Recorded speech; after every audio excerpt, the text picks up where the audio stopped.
Today on the podcast, we are talking vinyl records. We're heading to Grand Rapids. We're going to be talking with Kevin Romanyk. He is the owner of a brand new store opening this weekend called Vinyl Alchemy.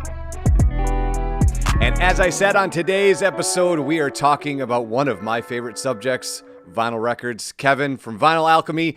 First of all, congratulations on the new store. Second of all, how are you, my friend? Thank you, sir. I'm doing well. Excited to be here, and thanks for having me on the show. Looking forward to talking about some vinyl. Yeah, so let's go back to the beginning of this. You're a pharmacist for 30 years, and that was one of the things that popped out to me because one of my dear friends on Plainfield runs the Comic Signal, also a pharmacist who's super into comic books. So this was just like, this must be a thing that pharmacists have this hobby that they eventually get into at some point in their career. So you obviously have said in a number of interviews leading up to this, music is your thing. What was the to do the hero's journey, what was the inciting incident where you were like, now is the time for my vinyl store? Yeah, so I think honestly, it was just that time in my life. I've been doing pharmacy for a long time and had a rewarding career. Felt like that was, I could have had a few more, there could have been some legs there on that yet. But at the same time, what really did it for me was the opportunity of the space next to Yesterdog in Easttown. Right. It's like we're coming up on spring. It just felt like a new chapter in life and a great time to do something new going into, the summer and the spring and having the location in such a great spot. So for me, it just felt like everything lined up and this is the time to do it.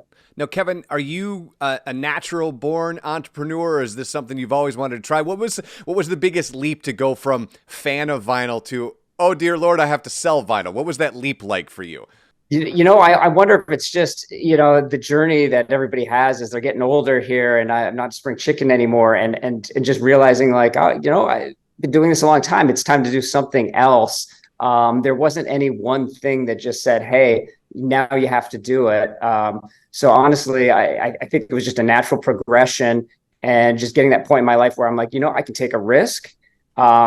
This is something that I'm passionate about. And I think I can provide value to the community by sharing this passion and sharing, what I do know and what I do love about it. So I think that just kind of came together and was like, this is the right time for me. And that's a different time for everybody in their life. Right. So just had to have, a real long conversation with myself about like, is this the right time? Yeah, I think it is. If not now, then when, right? And it's never going to feel like the right time. But I'm not a natural born entrepreneur. I'm usually very risk averse, but it seemed like one of those things where how much risk is there really? If I have to, I'll go back to pharmacy. But I'm feeling really confident about this, and I had a good reception from the community and the folks in Easttown. I'm sure you did, and we're coming off of this year's record store day, and my family spends that day kind of driving around and seeing what collectibles we can get that are on our list. And you said something, I think you were talking to maybe Wood TV8, I'm not real sure, but you were talking about the tactile nature of vinyl, which struck me because in our house, we have a rule that if you have streamed an album more than 2 times in its entirety, that's a thing that we can buy physically, because that's a thing that you're going to enjoy more than one time. If you're just listening to a single, we're not even having this discussion. But if you are addicted to this record, you've listened to it a bunch of times, now we're going to the record shop to grab this vinyl because, as you've said, there's something about, and I spent 20 some odd years in radio. So, you and I are probably kindred spirits in this regard, but there's just something about the tactile nature of having to get up and flip the thing over to keep the experience going. Oh, exactly. I think there's just no substitute for sitting down and holding that in your hand, loading it. There's a little pre-planning. There's that sense of anticipation. You're creating an event with either with yourself or with a loved one or some friends. And so what you're doing is you're loading the vinyl onto the turntable. Maybe you're getting the setting just right. You're opening a bottle of wine or making yourself I like to make a nice old fashioned and just sit back and enjoy that and listen to some vinyl. And that's an experience, and it's a little bit more to it than just hitting play, I think, on your phone on a streaming service or something like that. It's just not, it's not quite the same.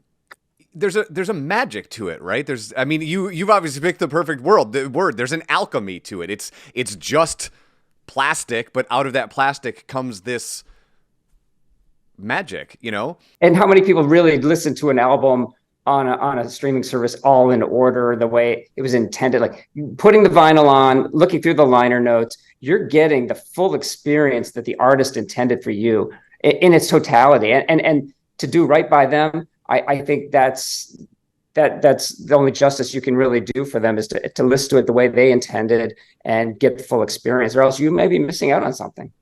All right, Kevin, you are opening up on Friday. What can people expect when they come in and either get their Yesterdog beforehand? Well, you're opening at 11, so maybe they'll have to get you first, then the Yesterdog. But after they get their Yesterdog, like what are we looking forward to this weekend?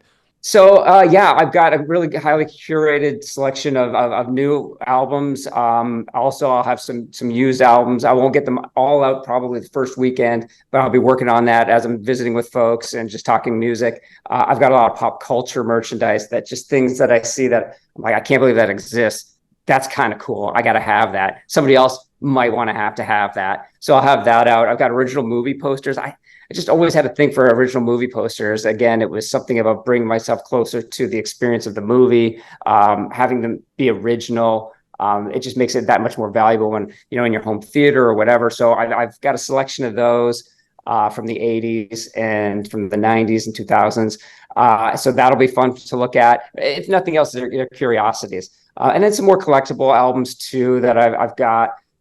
Just from around the world, maybe first press, or just things that you don't see every day. So I think a little something for everyone. Some curiosities. I've got a listening station if folks want to throw on a CD or a used album before they buy it and see if everything's cool with them and checks out. They can do that. Take in the scenes of Wealthy Street down here in Easttown. It's right up front, so you can look out the window and enjoy that. And I think, yeah, we'll chat music and talk about concerts and whatever else you want to talk about. Now, Kevin, do you have a genre that I know you don't have a favorite record, right? That's a silly question to ask, but is there a genre that you're an expert in? Like if people need to ask, if they're looking for something in this vein, that you're the guy to go to? Probably my go-to would be like late 80s and 90s, at the time we called alternative. So back in the day, it was like Echo and the Bunnymen, The Cure, the Smiths, REM, that kind of stuff. That's kind of my wheelhouse, but I tend to know a decent amount about a lot of genres. And then I'm learning all the time on some of the ones I'm a little weaker at. So getting there, but I'll have a good selection of everything from Brit pop to metal to reggae and jazz and blues. So something for everybody is what I'm aiming for, and just taking in the feedback from folks, what they want to see, what they're interested in. It's one of the first questions I ask folks. What are you looking for?